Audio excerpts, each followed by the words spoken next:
अंडे में डुबो के तो डालेंगे जी फ्राई पैन में।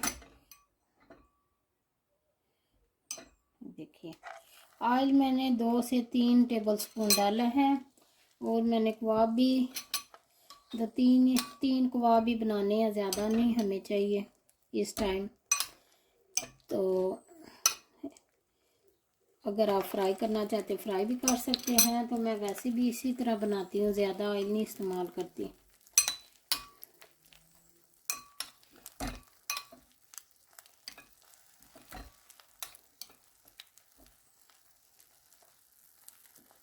ये 3 से 4, चलो एक और 4 बना लेंगे।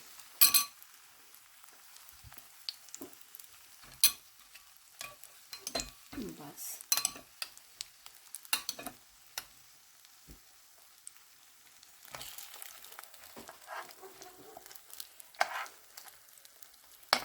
कबाब तो बने हुए हैं, तो इनको हम बस थोड़ा सा फ्राई करना है और फिर चटनी के साथ खाएं, जो भी आपको पसंद है।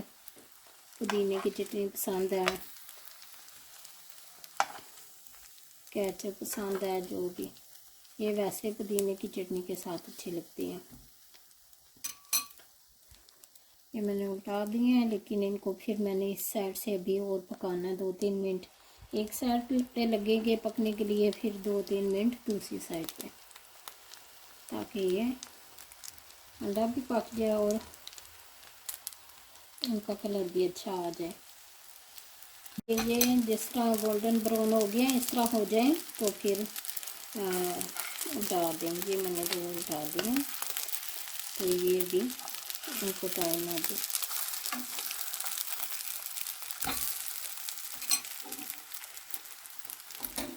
धीमी आंच पे मैंने रखे हैं।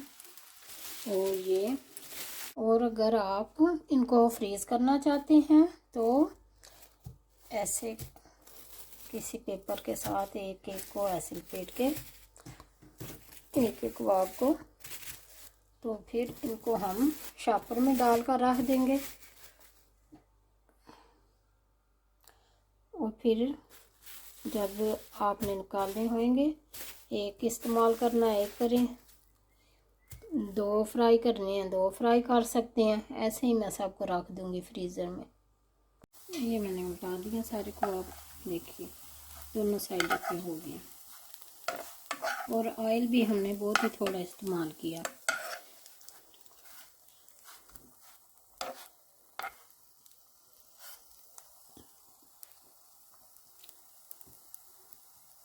देखिए जी हमारे कबाब रेडी हो गए हैं, माशाल्लाह से बहुत ही मज़ेदार बने हैं। ट्राई ज़रूर कीजिएगा। अगर आपको मेरी रेसिपी पसंद आए, लाइक एंड शेयर कर दीजिएगा, सब्सक्राइब कर दीजिएगा। ओके जी, अल्लाह हाफिज़।